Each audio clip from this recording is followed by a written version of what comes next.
While dedicating a month of your life to walk the Camino may be admirable, it doesn't work for everyone.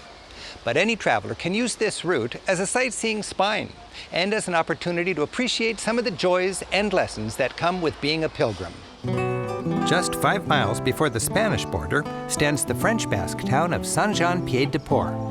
Traditionally, Santiago-bound pilgrims would gather here to cross the Pyrenees and continue their march through Spain. Visitors to this popular town are a mix of tourists and pilgrims. At the Camino office, pilgrims check in before their long journey to Santiago. They pick up a kind of pilgrim's passport.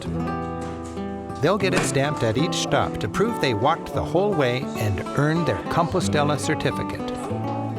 Walking the entire 500-mile-long route takes about 5 weeks. That's about 15 miles a day with an occasional day of rest. The route is well marked with yellow arrows and scallop shells.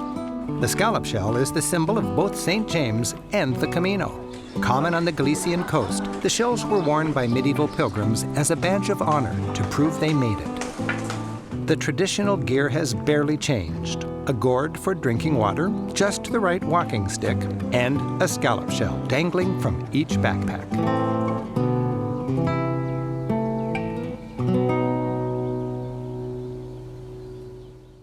The slow pace and need for frequent rest breaks provide plenty of opportunity for reflection, religious and otherwise.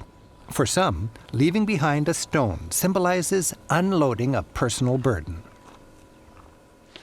The first person to make this journey was St. James himself. After the death and resurrection of Christ, the apostles traveled far and wide to spread the Christian message. Supposedly, St. James went on a missionary trip from the Holy Land all the way to this remote corner of northwest Spain. According to legend, in the year 813, St. James' remains were discovered in the town that would soon bear his name. People began walking there to pay homage to his relics. After a 12th century pope decreed that the pilgrimage could earn forgiveness for your sins, the popularity of the Camino de Santiago soared. The Camino also served a political purpose. It's no coincidence that the discovery of St. James' remains happened when Muslim Moors controlled most of Spain. The whole phenomenon of the Camino helped fuel the European passion to retake Spain and push the Moors back into Africa. But by about 1500, with the dawn of the Renaissance and the Reformation, interest in the Camino died almost completely. Then in the 1960s, a handful of priests re-established the tradition. The route has since enjoyed a huge resurgence, with 100,000 pilgrims trekking to Santiago each year.